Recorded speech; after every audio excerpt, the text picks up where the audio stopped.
बिहार चुनाव प्रचार से लौटे हरियाणा के कैबिनेट मंत्री विपुल गोयल ने कहा कि बिहार में एनडीए की सरकार पूर्ण बहुमत से बनने जा रही है। फरीदाबाद लौटने के बाद हरियाणा न्यूज से खास बातचीत में उन्होंने दावा किया कि जनता नीतीश कुमार और प्रधानमंत्री मोदी के नेतृत्व पर भरोसा जता रही है।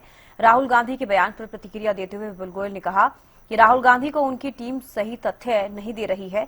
उन्होंने तंज कसते हुए कहा कि राहुल गांधी अब सिर्फ स्क्रिप्ट पढ़ने का काम कर रहे हैं, जनता उनके बयानों को गंभीरता से नहीं ले रही। बिहार में आज पहले चरण का मतदान शुरू हो गया और कैबिनेट मंत्री विपुल गोयल भी अभी बिहार से लौटे हैं। कई दिन उन्होंने वहां पर लगाए हैं, लोगों की जनता, वहां की जनता से भी रूबरू हुए। आखिर क्या कुछ मुद्दे रहे मंत्री जी, किस तरीके से देखते हैं बिहार चुनाव को? बिहार चुनाव एनडीए के पक्ष में है। जो लोगों का मत है, उन्होंने नीतीश जी की कार्यशैली देखी है, माननीय नरेंद्र मोदी जी की नीतियों को देखा है और उनका लाभ मैंने वहां देखा। गांव के आखिरी छोर में गरीब से गरीब व्यक्ति तक पहुंचने का काम वहां पर हुआ है और लोग इससे बहुत खुश हैं और लोग एनडीए की सरकार वहां पर बनाना चाहते हैं। मोदी जी के नेतृत्व में उनका विश्वास है और नीतीश जी की जो कार्यशैली है उससे वो लोग खुश हैं। क्योंकि मैं खुद स्वयं बहुत इंटीरियर में पूरे बिहार के अंदर 1000 किलोमीटर से ज्यादा मैं घूमा हूं वहां पर। छोटे छोटे गांव के अंदर भी सड़कें, क्योंकि जो विपक्ष के नेता हैं जो आज वोट मांग रहे हैं, कभी जंगल राज और चारा घोटाला में लिप्त थे, उन्होंने कहा था एक शब्द कि जो बिहार की सड़कें ऐसी होनी चाहिए वैसी होनी चाहिए, जैसे वो कहते थे उससे बेटर सड़कें आज बिहार की बन गई हैं।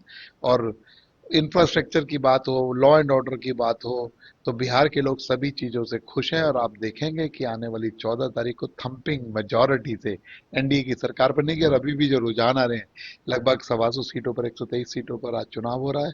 लोग भारी मात्रा में एनडीए के काउंटर पर खड़े हैं और वोट डालने का काम हो रहा है। बड़ी तेजी से मतदान चल रहा है। मुकाबला किससे देख रहे हैं?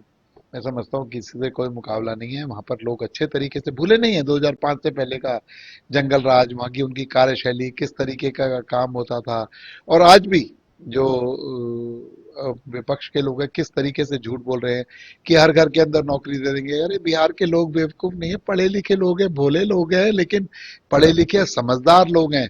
वो जानते हैं कि जितनी बातें, जितनी आप लोगों ने जो वादे कर रहे हो, वो कई गुना बजट से ज्यादा है बिहार के। वो सक्सेस होने वाले नहीं है, वो वादे पूर्ण नहीं हो सकते। तो बिहार की जनता अच्छे तरीके से जानती है और उन्हें नकारने का काम आज के चुनाव में और आने वाले 11 तारीख के चुनाव में करेगी। एक नारा कांग्रेस ने दिया मंत्री जी, वोट चोर गद्दी छोड़, किस तरीके से देखते हैं इसको? मैंने कहा ना, इसको लेकर दावा कर जो उन्होंने कल एक इवेंट करने का काम किया ना, स्टेज लगाकर एक उस घर पर इतनी वोटें हैं, यहाँ पर ऐसा हो गया, उस गांव में ऐसा हुआ, इस शहर में ऐसा हुआ, सारे के सारे तथ्य सामने आ रहे हैं। सारी बातें जो है स्क्रिप्ट लिखी हुई जो दे दी। मैं राहुल गांधी जी की टीम को रिक्वेस्ट करूंगा कि वो आपकी पार्टी के नेता हैं, फेस हैं, उन्हें जरा एग्जामिन करने के बाद कोई चीज वहां पर तक पहुंचाई जाए। ये सारे तथ्यहीन बातें हैं, इनमें कोई तथ्य नहीं है और इलेक्शन कमीशन इस पर सारी बातों का जवाब दे देगा इन्हें। तो कहीं ना कहीं तथ्यहीन बातें जो हैं राहुल गांधी की टीम की तरफ से रखी गई हैं, ऐसा दावा कैबिनेट मंत्री विपुल गोयल जी ने किया है और साफ तौर पर कहा है कि बिहार में एनडीए की सरकार बहुत ही मेजोरिटी के साथ बनने जा रही है। फरीदाबाद से हरियाणा न्यूज के लिए